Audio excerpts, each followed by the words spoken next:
Murodjon aka, 18 yoshli bola nimaga aynan IT yo'nalishini tanlash kerak? Juda zo'r savol.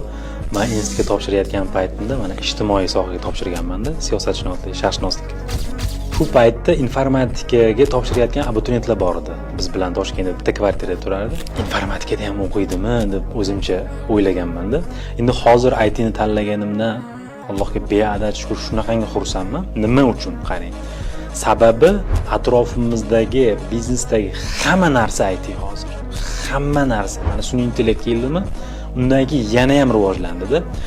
Hozir bu yerda biz faqat IT ni tanla demaymiz, nimani tanlasang ham IT bilan qil deymiz.